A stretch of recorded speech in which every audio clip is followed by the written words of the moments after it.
നമസ്കാരം. തൊടുപുഴ ശ്രീകൃഷ്ണസ്വാമി ക്ഷേത്രം ശ്രീമദ് ഭാഗവത് ഗീത പാഠപാരായണ യജ്ഞവേദിയിലേക്ക് സ്വാഗതം.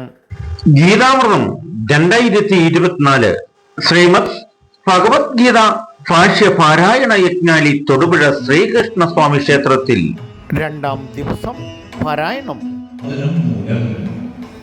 അപ്പോ വേദത്തിലാണ് സർവധർമ്മങ്ങളും ഉണ്ടായ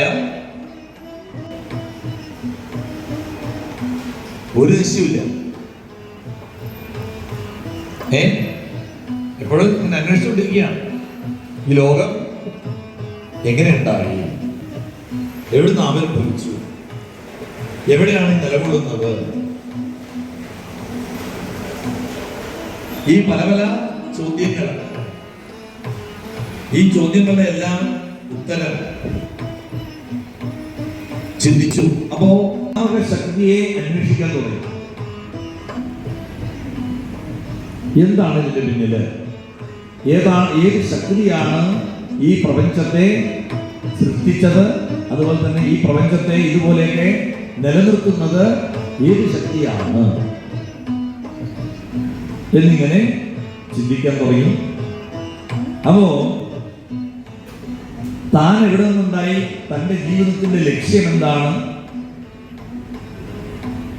താൻ ആത്യന്തികമായിട്ട് എത്തിച്ചേരേണ്ടത് എവിടെയാണ് എന്നും ആ മനുഷ്യൻ ചിന്തിക്കാൻ തുടങ്ങി.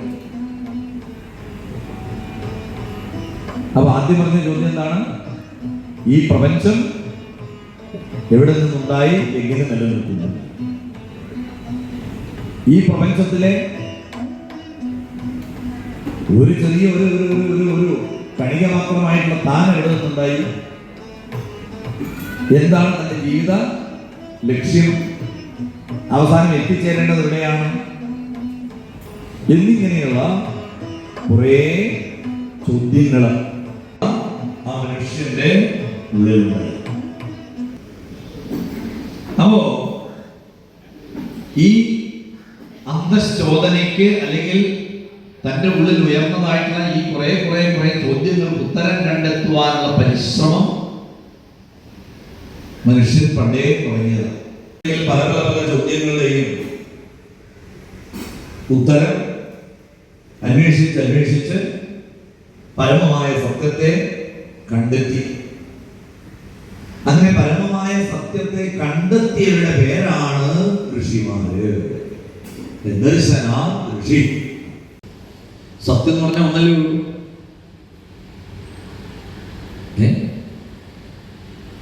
നീ സത്യം പറയൂ എന്ന് പറയുമ്പോ പല സത്യമുണ്ടോ?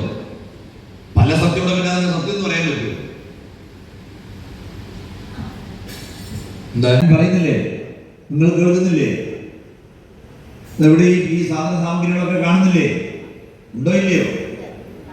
ഇതൊക്കെ ഉണ്ടോ എന്ന് ചോദിച്ചു കഴിഞ്ഞാൽ ഉണ്ട് എന്ന് പറയുന്ന സമയം വരെ പോലും ഇത് നിലനിൽക്കുമെന്ന് യാതൊരു ഉറപ്പും ഇല്ല. അതിന് മുമ്പ് തന്നെ ഇപ്പോ ഇല്ലാതാകും. അപ്പൊ അതിന് നമുക്ക് സത്യം എന്ന് പറയാൻ പറ്റുമോ?